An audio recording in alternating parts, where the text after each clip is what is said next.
복음이 전파되어지고 믿는 사람들이 많아지고 예수님이 부활하심을 증거하는 예수님의 사도들, 제자들 그리고 성도들이 많아져서 부활의 소망으로 살아가고 있었는데 그때 이제 다시 교회 안에 핍박이 찾아오게 되지요. 첫 번째 순교자가 스데반 집사입니다. 집사. 평신도가 순교를 했고 그 다음에 오늘 여기 보니까 예수님의 제자 중에 야고보가 칼로 죽임을 당하게 되고 아주 비참하게 순교당하고 그 다음에 베드로가 감옥에 gat혔는데 사실은 베드로도 순교할 뻔했던 그런데 이제 성령이 베드로를 살려주시죠. 야고보는 순교하고 베드로는 옥에서 나오게 돼요. 그 뒤에 부분인데 조금 이따가 말씀을 좀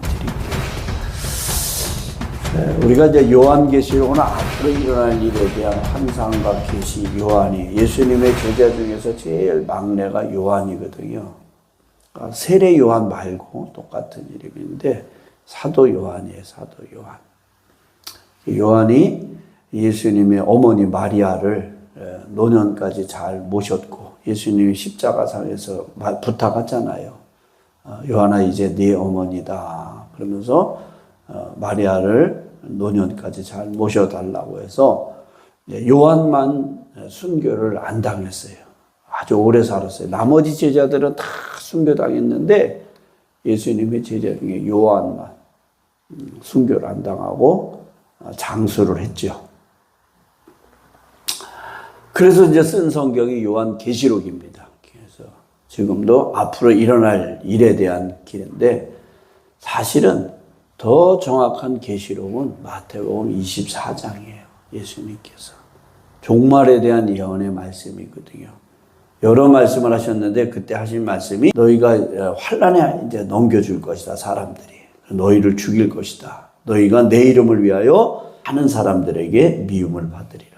그러나 끝까지 견디는 자는 구원을 얻으리라. 그러니까 이 핍박이라는 것은 결국은 다 예견되어 있었던 거예요. 오늘 여기 헤롯이 나옵니다. 헤롯 대왕의 손자예요. 근데 사실은 여기 보면 예수님의 제자들이나 뭐 잘못한 게 없어요. 예수님의 제자들이 뭔 나쁜 짓을 했겠어요? 요즘 말로 하면 흉악한 범죄 저지른 거 없어요. 단지 이 헤롯이 베드로를 감옥에 체포한 이유는 왜 그러느냐? 2절에 요한의 형제 야고보를 칼로 죽이니 유대인들이 이 일을 기뻐하는 것을 보고 그러니까 여기는 정치적인 의미가 숨어 있는 거야. 유대인들이 기뻐해. 예수 믿는 사람들을 핍박하고 죽이는 걸 기뻐해.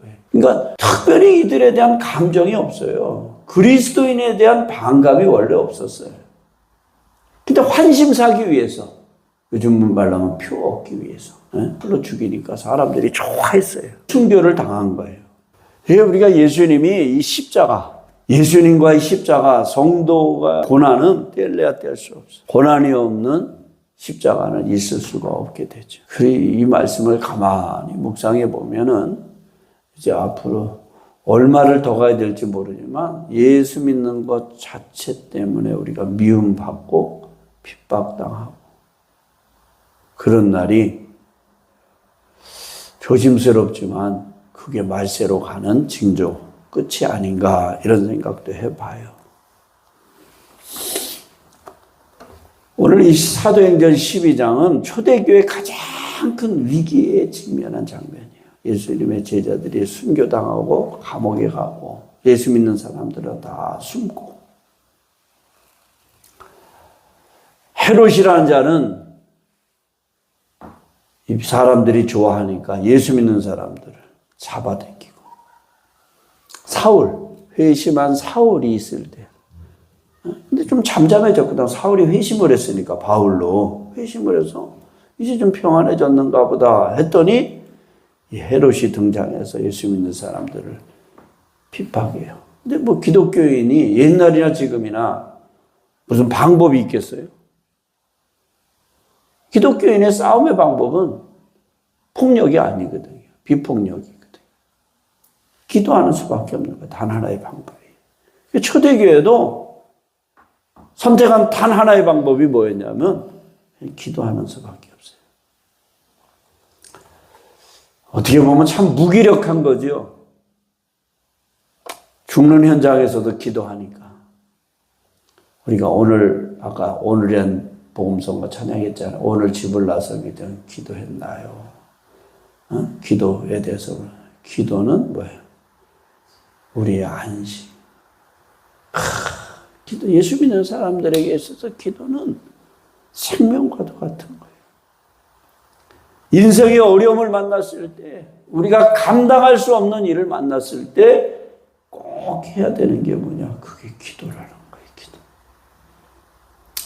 자, 오늘 5절 말씀만 다시 하나 같이 읽어봐요. 시작. 이에 베드로는 옥에 갇혔고 교회는 그를 위하여 간절히 하나님께 뭐 하더라? 기도하더라. 야고보는 순교당하고 베드로는 감옥에 갇혔고 폭력을 일으켜서 문제를 만든 게 아니라 교회는 하나님 앞에 간절히 기도하는 거예요. 자, 위기 앞에서의 선택입니다. 이제 헤롯의 힘이냐 하나님의 힘이냐. 헤롯의 힘은 강력한 것 같아도 오늘 말씀해 보면 영원하진 않다는 거예요. 1절 한번 읽어봐요. 시작. 그때 헤롯 왕이 손을 들어 교회 중에서 몇 사람을 해하려 하니. 헤롯의 힘은 사람을 죽일 수 있어요. 왕이니까. 그죠? 근데 어떻게 죽느냐? 뒷장으로 넘어가면 23절 한번 보세요. 23절. 같이 읽겠어요. 시작. 헤롯이 영광을 하나님께 돌리지 아니함으로 주의 사자가 고치니 벌레에게 먹혀 죽으니라. 유대 전승위에 찾아보니까 연애 파티를 좋아했대요. 마시고 먹고 놀고 막 그런 파티를 좋아했는데, 예? 파티를 치른 다음에 복통이 생겨가지고 50일간 고생했다가 죽었대요. 헤롯이. 근데 이제 벌레에게 먹혔다니까 뭔가 감염이 됐던 것 같아. 세균, 바이러스에 감염이 됐는지 뭔지는 몰라도 어쨌든 50일 동안 고생하고 파티는 즐겁게 하고 고통 속에 살다가 결국은 죽었다는 거예요. 근데 성경적인 관점에서 뭐라고 그래요? 하나님께 영광을 돌리지 않았다는 거예요. 하나님이 왕으로 세워주셨는데 세상의 권력도 하나님이 다 세워주신 거예요. 하나님께 영광을 돌리니까 하나님께서 헤롯을 잡아 죽이는 거예요. 그 권력은 강한 것 같아도 영원하지 않다는 거 잠깐이에요. 사람을 죽일 수 있는 권력자라 할지라도 그 권력은 영원한 인간은 연약한 거예요. 벌레에 먹혀 죽었죠. 작은 존재, 힘없는 인간의 모습을 보여주지 않아요. 그렇게 권력을 가지고 사람을 잡아 죽이고 많은 사람들에게 힘들게 하는 권력을 가졌어도 비참하게 죽음을 맞이하는 헤롯의 모습을 봅니다. 하나님은 반드시 심판하신다. 우리가 다 하나님의 뜻을 이해할 수는 없어요. 왜 그러셨는가? 그런데 분명한 건 뭐냐? 하나님이 오르시다는 거예요. 할렐루야. 지금 이해가 안 돼. 내일도 이해가 안 돼. 어떨 때는 한 달도 이해가 안 돼. 1년도 이해가 안 될 때가 있어요. 근데 나중에 세월이 흘러가서 하나님이 깨닫게 하시면 하나님이 항상 오르셔요. 그래서 하나님이 그렇게 하셨구나. 하나님은 오류가 있을 수가 없어요. 핍박이 가해졌는데 교회는 뭐냐? 힘으로 맞서지 않았다는 거예요. 군대를 모으거나 뭐 나가서 시위를 하고. 지금 뭐밖에 안 했어요? 기도밖에 안 했다. 기도가 뭘까요? 기도. 우리 자꾸 기도하면 뭘 달라고 그래요. 뭘 달라고. 마치 청구서처럼. 사실은 기도는 하나님을 의지하는 게 기도예요.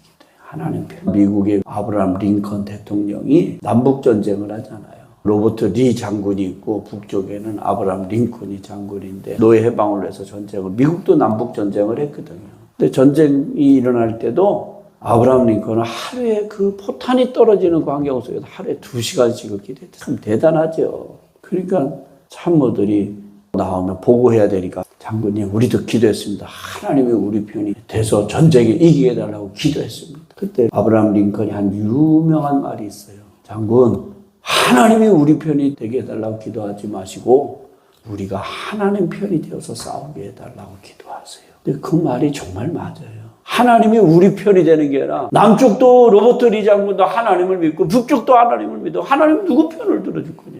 다 하나님 우리 편이 돼서 우리가 이기게 해달라고. 아전 인수잖아요. 다 자기 입장에서 생각하거든. 딩컨이 한 말이 맞아요. 하나님이 우리 편이 되셔서 이기는 게 아니라 우리가 하나님 편이 되어서 싸우게. 저는 하나님을 의지하는 거예요. 절대적으로 고난 속에서도 가난 속에서도 질병 속에서도 하나님을 의지하는 거예요. 이 핍박 속에서도 하나님을 의지하는 거예요. 그러니까 초대교회 성도들이 야곱 순교를 당하고 베드로가 감옥에 gat혔을 때 하나님 앞에 하나님으로 기도하는 거 누가 돕든 하나님이다. 편 20편 한번 찾아. 다윗의 시입니다. 6절부터 읽겠어요. 시작. 여호와께서 자기에게 기름 부음 받은 자를 구원하시는 줄을 이제 내가 아노니 그의 오른손에 권하는 힘으로 그의 거룩한 하늘에서 그에게 응답하시리로다. 어떤 사람은 병고 어떤 사람은 말을 의지하나 우리는 여호와 우리 하나님의 이름을 자랑하리로다. 아멘. 하나님 구원하신다는 거예요. 응답하신다는 거예요. 사람들은 병거, 말, 군사력을 의지하고 세상의 힘을 의지하지만 우리는 하나님의 이름을 자랑하고 하나님의 이름을 의지한다는 거예요. 그러니까 이 신앙의 사람들의 고백은 참 믿음이에요. 믿음. 이게 기도거든요. 기도. 세상 사람들은 권력을 의지하고 돈을 의지하고 힘을 의지하지만 우리는 하나님을 의지한다는 거. 하나님을 자랑하고. 역대하 20장 한번 찾아보세요. 20장. 여호사밧의 기도가 나와요. 참 유다의 왕들 중에 성군이 있어요. 역대상 왕이 누구냐면 여호사밧이에요. 여호사밧은 좀 기억하세요. 여호사밧의 기도가 나와요. 역대하 20장 1절. 그 후에 모압 자손과 암몬 자손들이 마온 사람들과 함께 와서 여호사밧을 치고자 한지라. 자, 연합군이 돼서 쳐들어오려고 하는. 그러니까 모압하고 암몬하고 마온 사람들과 함께 연합이 돼가지고 유다를 쳐들어오려고 그러니까, 자, 이제 어떤 사람이 와서 여호사밧에게 전하여 이르되 큰 무리가 바다 저쪽 아람에서 왕을 치러 오는데, 왕을 지금 쳐들어온다는 거예요. 3절. 여호사밧이 두려워하여 여호와께 낯을 향하여 간구하고 온 유다 백성에게 금식하라 공포.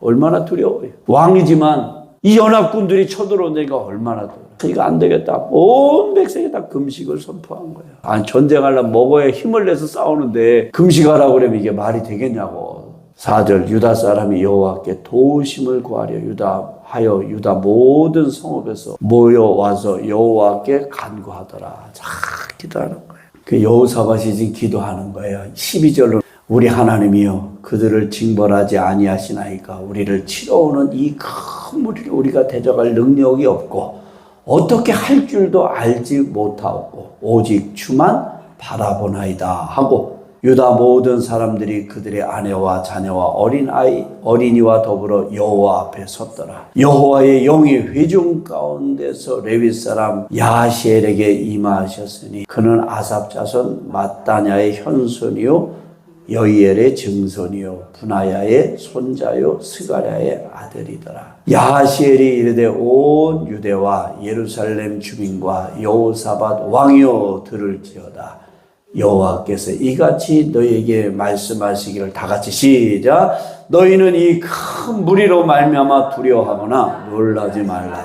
이 전쟁은 너희에게 속한 것이 아니요 하나님께 속한 것이니라. 아멘. 나라에 어려움이 생긴 거예요. 모압과 암몬과 마온 사람들이 연합을 해서 쳐들어오니까 왕으로서 여호사밧이 얼마나 두려워. 백성들에게 다 금식을 선포해요. 하나님 도와달라고. 하나님께서 그때 야시엘이라는 사람이 하나님의 영이 충만해가지고 백성들 앞에 서가지고 왕부터 해서 왕이여 들으시오 백성들아 다 들으라는 거예요. 그럼 뭐라 그러냐? 두려워하거나 놀라지 말라. 전쟁은 너희에게 속한 것이 아니요 하나님께 속한 것이니라. 할례하라. 아멘. 자, 그래서 20절로 넘어가 보세요. 20절. 자, 제가 이따 읽으는 데서 읽어요. 이에 백성들이 아침에 일찍 일어나서 드고와 들로 나가니라. 나갈 때 여호사밧이 서서 이르되 유다와 예루살렘 주민들아 이 내 말을 들을지어다. 시작. 너희는 너희 하나님 여호와를 신뢰하라. 그리하면 견고히 서리라. 그의 선지자들을 신뢰하라. 그리하면 형통하리라 하고. 아멘.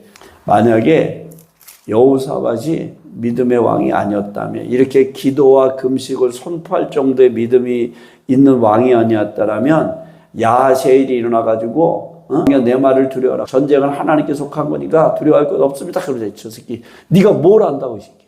저놈을 당장 죽여버려라. 그랬을 거예요. 근데 여호사밧이 그래도 믿음이 있으니까 금식을 선포하면서 하나님 편에 선 거예요. 하나님 편. 그러니까 누가 싸워요? 하나님이 싸워요. 그러니까 이 여호사밧이 간증이 생긴 거예요. 너희는 너희 하나님 여호와를 신뢰하라. 할렐루야. 그리하면 견고히 서리라. 그의 선지자들을 신뢰하라. 그리하면 형통하리라. 할렐루야. 그러면서 21절 하나님께 감사하자고. 감사. 21절 더불어 의논하고 노래하는 자들을 택하여 거룩한 예복을 입히고 군대 앞에서 행진하며 여호와를 찬송하여 이르기를 여호와께 뭐하세? 감사하세. 감사하세. 그의 인자하심이 영원하도다 하게 하였다. 성가대 세워서 찬양을 하면서 하나님 앞에 감사하자. 다시 이제 사도행전 12장으로 여러분 삶 속에서 생활에 자꾸 어려운 일이 있을 때, 힘이 들 때, 낙심이 찾아올 때 하나님을 의지하고 믿음의 말을 하고 생활의 기도, 삶의 기도되도록 그렇게 살아가는 은혜, 할렐루야, 있기를 축원합니다. 간절히하고 똑같은 단어였어요. 그 예수님도 긴장하신 거지. 힘을 다해서 기도하시고 쉽지가 않아요. 기적이 일어났어요. 읽지 않았지만 6절 말씀부터 보세요. 헤롯이 잡아내려고 두 군인 틈에서 베드로를 옥을 지키게 했어요. 그런데 7절에 보니까 호련히 주의 사자가 나타나요. 착고라고 그러죠. 손발에 이렇게 쇠사슬을 매는데 그게 다 벗어지는 거예요. 천사가 나타나. 주의 사자. 근데 베드로는 9절에 보세요. 베드로가 나와서 따라가세요. 천사가 하는 것이 생시인 줄 알지 못하고 환상을 보는 거 하다. 뭐야 이게 잠이야 뭐야 비몽사몽. 감옥문을 다 빠져나온 거예요. 근데 천사가 떠나갔어요. 천사가 곧 떠나더라. 10절 하반. 너무 반가워가지고 성도들이 기도하는 대로 간 거예요. 12절. 깨닫고 마가라 하는 요한의 어머니 마리아의 집에 가니 여러 사람이 거기에 모여 뭐하고 있더라? 기도하고 있더라. 베드로가 막 문을 두드리니까 로데라는 계집 여자가 나온 거예요. 하녀지요. 문 열어주려고. 누구냐고. 그랬더니 나 베드로라고. 그 문을 열어줘야 되는데 베드로가 지금 어디 있어? 감옥에 있는데. 무슨 소리 하냐고 들어가가지고 베드로가 나왔다고. 그랬더니 15절 그들이 말하되 뭐라고 그래? 로데에게 미쳤다고 그러잖아. 너 미쳤어? 지금 베드로가 어디 있어? 감옥에 있는데. 우리 집에 왔다고? 너 미쳤지? 아니라고. 정말이라고 와서 왔다고. 그래서 계속 문을 두드리니까 16절 베드로가 문 두드리기를 그치지 아니하니 그들이 문을 열어 베드로를 보고 놀라는. 야, 하나님은 기도할 때 천사를 보내신다는 거예요. 천사. 하나님은 눈에 보이지 않아요. 왜? 영이시니까. 우리 눈에도 천사는 안 보여. 근데 하나님이 도우시는 거야. 하나님의 선한 손이 천사예요. 천사. 우리 삶에 어떤 문제에 어떤 힘든 가운데 하나님의 선한 손이 나타나서 보이지 않는 천사가 하나님이 하시는 일이에요. 성경에 왜 이렇게 천사 얘기가 많은지 몰라. 한번 찾아보세요. 시편 34편. 이것도 다윗의 기도예요. 다윗의 기도. 자, 4절부터 번지시는 도다. 아멘. 할렐루야. 다윗의 기도였고, 힘든 상황 속에서 하나님 앞에 기도하고 주를 앙망했다는 거예요. 부르짖고. 근데 누가 도와줘요? 여호와의 천사가 나를 다 들고 그 위험에서부터 지켜주시고 보호해 주셨다. 오늘 여기도 마찬가지예요. 베드로를 옥에서 끌어내고 천사가. 인간의 힘으로 할 수 없는 일들을 천사가 이렇게 하는 거예요. 성도들은 기도했더니 사람들이 믿겨지지 않을 정도로 응답해 주셨어요. 기도했는데 정말 그들은 정작 믿지 못했어요. 베드로가 나왔는데 너 미쳤지. 근데 기도하면 물론 더딘 것도 있어. 그런데 생각보다 빨리 응답해 주시는 것도 있어. 할렐루야. 생각도 안 했는데 하나님 앞에 나 기도하려고 마음만 먹었는데 하나님이 다 해결해 주시고 어떨 때 잠깐 기도했는데 하나님 해결해 주시고 꼭 오래 기도해야 들어주신다는 원칙은 없어요. 그죠? 기도할 마음만 먹었는데 어떨 때 하나님이 다 들어주신 거예요. 믿겨지지 않을 정도의 응답이 오는 거예요. 기도는 때로 우리의 생각보다 빠르고 넘치도록 역사한다는 사실이에요. 오늘 여기도 마찬가지야. 베드로가 나올 걸 상상도 못했어, 기도하면서. 그냥 그들은 기도했을 뿐이야. 뭐라고 기도했는지는 성경에 안 나왔으니까 알 수는 없어요. 근데 뭐라고 됐겠어, 하나님. 야고보가 순교를 당했는데 베드로는 절대 죽으면 안 됩니다. 베드로 사도는 살아야 됩니다. 속히 꺼내주세요. 그렇게 기도하지 않았을까? 근데 막상 나오니까 안 믿어지는 거예요. 안 믿어지는 거예요. 그죠? 그러니까 로데에게 미쳤다고 그러지. 너 미쳤지? 응? 아, 진짜예요. 바깥에 나가보세요. 그러니까 정말인가 하고 나가봐서 문을 열어보니까 베드로가 와 있는 거예요. 이게 응답이 되고 간증이 되는 거예요. 간증. 할렐루야. 간증이 되는 거예요. 그러니까 기도하는 사람들이, 성도들이 이게 간증이 되니까 힘이 나는 거예요. 힘이. 기도도 물론 어떨 땐 응답이 더딘 것도 있고 거절되는 것도 있어요. 근데 기도 다 가면 하나님 하셨구나. 그러니까 뭐냐? 그게 용기가 되는 거예요. 용기. 그러니까 또 기도하고 하나님 앞에. 요한복음 14장에 예수님이 그랬죠. 너희가 내 이름으로 무엇을 구하든지 내가 행하리니. 그러면 이 말씀만 생각하면 뭐만 달라면 다 줘? 아니에요. 그 뒤에 보면 아버지께 영광을 받으시도록 하려 합니다. 자, 기도를 우리가 해야 되는 건 맞아요. 기도를 하면 하나님이 응답하셔요. 나의 유익을 위해서 응답하는 것도 중요하지만 하나님께 하나님의 영광을 받으시도록. 할렐루야. 그게 더 중요한 거예요. 그러니까 하나님이 거절하시는 게 영광이 되면 하나님 거절하시고, 하나님께 영광이 더디게 되어야 되는 게 하나님께 영광이 되면 그 기도 아무리 해도 더디게 돼요. 살다가 보면 여러 가지 어려운 일이 있지만